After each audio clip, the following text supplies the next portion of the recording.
இந்த சீரியலோட ப்ரோமோல நம்ம முத்துவை அவங்க வீட்டுல யாருமே நம்ப மாட்டாங்க. அன்னைக்கு அவர் தண்ணி அடிக்கல சவாரிக்காக தான் போனேன்னு சொல்றாரு. ஆனா வீட்டுல இருக்கிறவங்க யாருமே நம்ப மாட்டாங்க. மீனா அவருடைய அப்பா உட்பட நம்ப மாட்டாரு. இதனாலேயே ரொம்ப மனசொடைஞ்சு போன முத்து நம்ம சீக்கிரமா இந்த பழியில இருந்து வெளியே வரணும்னு அந்த அரசியல்வாதியை போய் பாக்குறாரு. அவர்கிட்ட போய் நடந்த எல்லாத்தையும் சொல்றாரு. சார், அன்னைக்கு உங்களை வைன் ஷாப்ல டிராப் பண்ணிட்டு அங்க வெயிட் பண்ணல, அங்க என்ன யாரோ வீடியோ எடுத்து நெட்ல போட்டு விட்டுட்டாங்க. இதனால போலீஸ்காரங்க நான் குடிச்சிட்டு வண்டி ஓட்டுறேன்னு என்னோட லைசென்ஸ் என்னோட கார் எல்லாம் வாங்கி வச்சிட்டாங்க சார்னு சொல்றாரு. இதனால அந்த அரசியல்வாதியும் போலீஸ் கிட்ட வந்து பேசுறாங்க. இந்த மாதிரி முத்துவ சவாரிக்காக நான் தான் அங்க கூட்டிட்டு போனா, ஆனா முத்து குடிக்கவே இல்லைன்ற விஷயத்த சொல்றாரு. அதுக்கு போலீஸ்காரங்க முத்து குடிச்சு கார் ஓட்டின வீடியோ வைரல் ஆயிடுச்சு, இப்ப நீங்க சொன்னீங்கன்றதுக்காக முத்துவை நான் விட்டேன்னா இப்ப எங்களுக்கு தான் பிரச்சனை ஆகும்னு சொல்றாரு. அதை கேட்ட அரசியல்வாதியும் முத்து நம்ம இவர்கிட்ட பேசி புரிய வைக்க முடியாது, உன் மேல தப்பு இல்லைன்றத நம்ம ப்ரூஃப் பண்ணணும், அதுக்கு ஏதாச்சும் ஐடியா வச்சிருக்கியான்னு கேக்குறாரு. அதுக்கு நம்ம முத்துவும் ஐயா அந்த வைன் ஷாப்ல போய் நம்ம விசாரிச்சு பாப்போம், நம்ம அன்னைக்கு அங்க இருந்த நாள் யாரோ எனக்கு ஆகாதவங்க அங்க இருந்திருக்காங்க, அவங்க தான் வீடியோ எடுத்து போட்டிருப்பாங்க, அன்னைக்கு யாரா இருந்தாங்கன்னு நம்ம விசாரிச்சு பார்த்தோம்னா நம்ம கண்டுபிடிச்சிடலாம்னு சொல்றாரு. அதுக்கு அந்த அரசியல்வாதியும்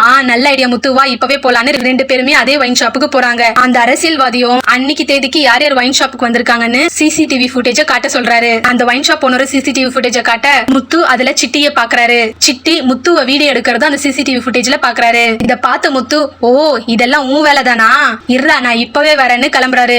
அந்த சிட்டிய அடிச்சு தும்சம் பண்ணி டேய் அன்னைக்கு என்ன வீடியோ எடுத்தது நீ தான்னு சொல்லு, நான் இப்ப உன்னை வீடியோ எடுக்க போறேன், அன்னைக்கு நான் குடிக்கலன்றது எனக்கும் தெரியும் உனக்கும் தெரியும், நீ வேணும்னே தான் இந்த மாதிரி பண்ணன்னு வீடியோல சொல்லுன்னு சொல்றாரு. அதுக்கு நம்ம சிட்டி என்னாலலாம் அந்த மாதிரி சொல்ல முடியாது, உன்னால என்ன பண்ண முடியுமோ பண்ணிக்கோன்னு சொல்ல நம்ம முத்துவோட ஃப்ரெண்ட்ஸ் எல்லாருமே ஒண்ணு சேர்ந்து வந்து சிட்டியை அடிக்கிறாங்க. வலி தாங்க முடியாம நம்ம சிட்டியும் சொல்லிடுறேன் நான் எல்லா உண்மையும் சொல்லிடுறேன், யாரும் என்ன அடிக்காதீங்கன்னு சொல்லி அன்னைக்கு முத்து குடிக்கவே இல்ல, நான் மீனாவை பழி வாங்குறதுக்காக தான் முத்து குடிக்கிற மாதிரி வீடியோ எடுத்து நெட்ல போட்டேன், மத்தபடி அன்னைக்கு முத்து குடிக்கவே இல்ல, அது எல்லாமே என்னோட செட்டப் தான் சொல்றாரு. அவர் சொன்னத முத்து அப்படியே வீடியோ எடுத்து அந்த வீடியோவையும் நெட்ல போட்டுறாரு. முத்து நெட்ல போட்ட வீடியோவும் ரொம்ப வைரலா பரவுது. ஜனங்க மத்தியில முத்து தப்பு பண்ணலன்றது தெரிய வருது. அந்த வீடியோவை முத்து அவர் வீட்டுல இருக்கிற எல்லாருக்கும் காட்டுறாரு.